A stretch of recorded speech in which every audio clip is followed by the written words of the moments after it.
Thank you. I think this follows on really well from Kerrian's paper, which I enjoyed thoroughly. Two very different locations in Sydney Harbour have provided me with contexts for soundscape composition using field recording and improvised performance. The first of these is a sheltered reserve at Middle Cove with a shallow lagoon, a mangrove swamp, woodlands, a wet gully, many birds, animals and insects whose sounds resonate in an open space across the water, interweaving with the distant monster breath of ferries, traffic and overhead aircraft. The second location is a bunker below the historical gun emplacements at Middle Head, eerily quiet inside but strikingly responsive when engaged with musical instruments. I'm going to discuss my field recordings from these places in order to reveal ways in which the soundscape composer can attend to environmental sonic phenomena in ways both referential and abstract. There are various definitions for the term soundscape, these occurring across a range of disciplines: arts, biology, architecture, technology, ecology, history, literature, and many more. For me, a soundscape is a place that is illuminated by sounds emanating from both within and around it. These sounds can be understood and engaged in many ways when the soundscape composer considers such illuminated places to be musical systems. Throughout my involvement with exploratory and improvised music, I've experienced a lot of performance and listening in non-conventional venues, such as galleries, cellars, warehouses, parking buildings, and even in the bush. The soundscapes of such locations can be unpredictable and intrusive, but also spontaneous and fascinating. In particular, I've observed how much the location itself can become a part of the music when performers choose to engage with its soundscape elements. About 5 years ago, I began seeking out locations specifically in order to explore their particular acoustic idiosyncrasies. This involved field trips, both alone and with other musicians, For the purposes of documentation and analysis, I made recordings during these trips with only a basic level of expertise. This focus led to my understanding these places as being generative systems, not just interesting locations for improvisation. By generative system, I mean how sounds already there interact with each other and how the soundscape can change with the time of day, the season, and the weather. From all of this arose technical and philosophical questions about how I might produce acousmatic works by fully integrating field recording into this creative process. Rather than being merely a means by which to present environmental improvised music, the recording process itself became a creative and exploratory activity, one in which the microphone is used as a musical instrument. My realization that composition can occur primarily through such listening prompted closer engagement with the spatial, temporal, timbral, geographic, social, and narrational features of these locations. Now I'm going to play an excerpt from Middle Cove, in which I deliberately foregrounded the sound of drizzle on the sea by placing my microphones on a rock ledge very close to the water. This enhances the spatial perspective in that other sounds are distant, reverberant and transient, whereas the texture of the drizzle is immediate and sustained. My clarinet playing sits amongst the different bird calls and is not foregrounded. Instead, reveling in becoming intertwined with them.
These compositions emerge when acoustically illuminated places like this one are considered to be musical systems and engaged with as such.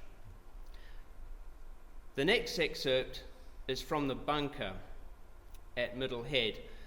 I wanted to flood this confined space with as much sound as possible in order to generate a complex sonic texture. Instead of focusing on the clarinet being played in a resonant space, the space itself becomes an extension of the instrument, kind of like the meta instrument we heard about before.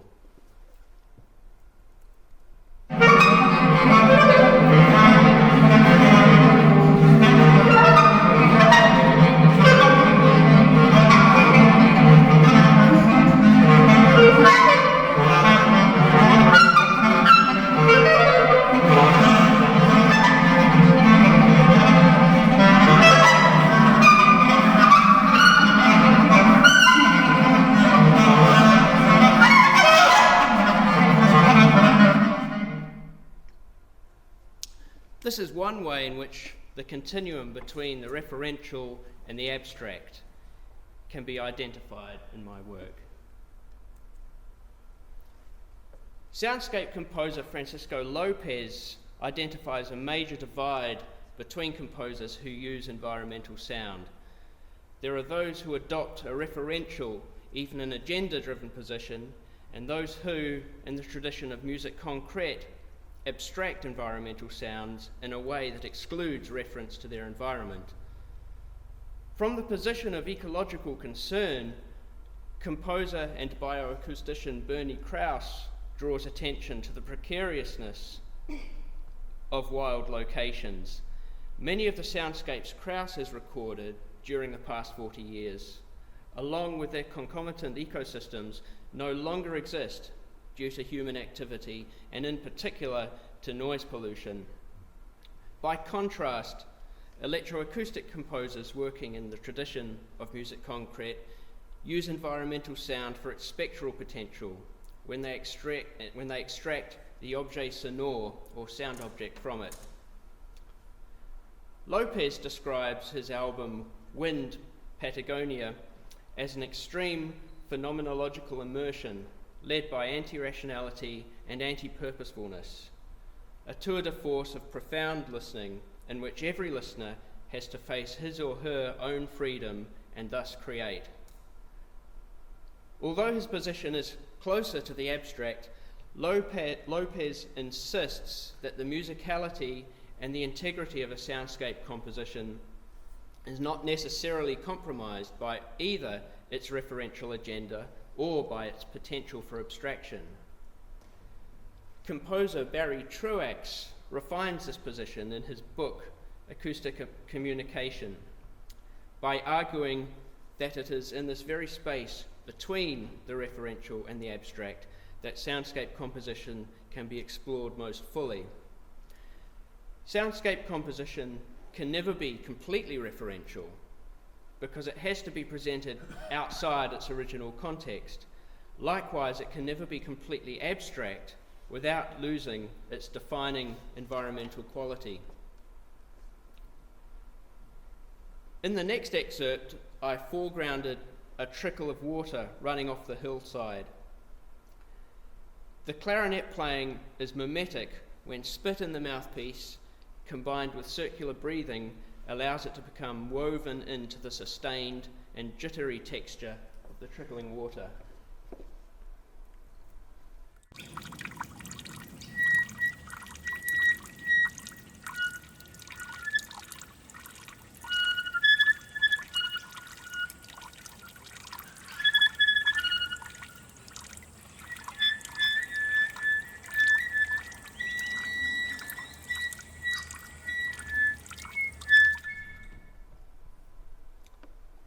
My listening is focused on this sustained and jittery texture rather than on its actual source. And this listening is reflected in my unconventional clarinet playing, thus providing a further level of abstraction. Composer and sonic sculptor Bill Fontana describes how the act of listening can be considered a way of making music. I started having these experiences. I would be somewhere and the everyday sounds suddenly seemed as interesting to me as the sounds of any music I could hear inside the concert hall. They just seemed so rich that I wanted to document moments of listening. I came to regard the act of listening as a way of making music. I regarded it as a creative activity, finding music in the environment around me. We as listeners create meaning from all the sounds we hear, whether during a musical performance, a radio program, or even in our imagination. Environmental sound is similarly a source from which we can create meaning. British sound recordist Chris Watson, not the New Zealand composer, explains that he doesn't necessarily discriminate between sound and music, and claims that the world becomes a far more interesting, intriguing, and fascinating place when he goes out with the intention of listening to it. For me, listening is at the core of music making. Music is about exploring different ways of presenting familiar sounds and about discovering new ones. Musical elements like repetition, imitation, adaptation, organisation, deconstruction, ornamentation, distortion, preservation, control, release, projection, containment, and recontextualization are all attended to via listening. We are all listening subjects as sentient beings, musicians, and audience. Soundscape composition begins with the establishment of context, and in particular, location, time, and sometimes collaboration. The rest of the compositional process is defined not through prescription, but instead spontaneously when listening and performance define one another. Editing retrospectively enhances my listening through its recontextualization of my experiences. Through editing, I can convey to the audience the location's visceral immediacy while simultaneously expanding my own narrative around it. Another way in which environmental sounds can be engaged in an abstract way is when they are interpreted as musical signals and cues. In the next excerpt, the clarinet emerges from the chatter of birds and sustains this texture. An aircraft approaches, prompting the clarinet to build into a fanfare. Then when the aircraft finally recedes, a single sustained note on the trumpet affirms the ending.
In spite of their easily identifiable and sometimes mundane sources, the partial abstraction of these sounds allows us to perceive them as dancing around each other. Let's now look at the importance of improvisation in soundscape composition. Improvisation is not here restricted to instrumental performance.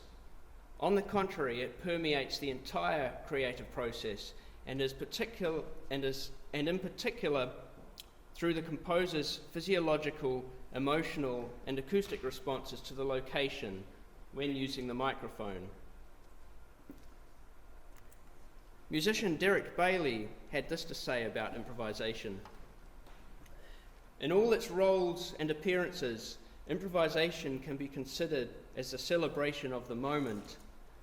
And in this, the nature of improvisation exactly resembles the nature of music. Essentially, music is fleeting. Its reality is its moment of performance. There might be documents that relate to that moment, score, recording, echo, memory, but only to anticipate it or recall it. For the improviser, context is an essential variable. Contexts can be musical, cultural, social, or locational. They present challenges which, in order for the music to cohere, require improvisers to adapt and extend their vocabulary.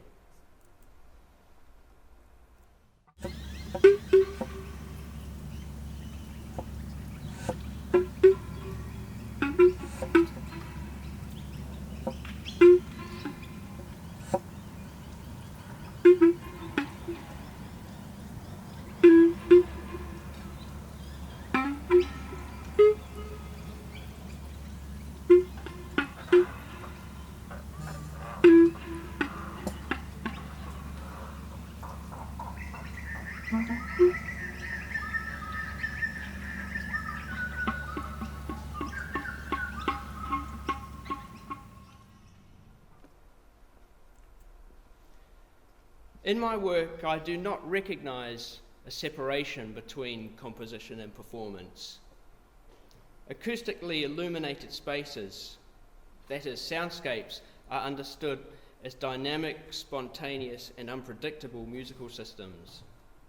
In order to creatively engage these systems, listening and performance must be allowed to inform and define one another. From this position, environmental sounds are freed from compositional contrivance, thus also the need for their musical justification or resolution. Environmental sounds are considered in relation to their sources, their ecologies, their locations, their textures, their pitches, their rhythms, their patterns, together with my response to them. Here, field recording and editing define spatial and temporal frames around specific parts of a soundscape, thereby supplying the means by which composition coheres. Thank you.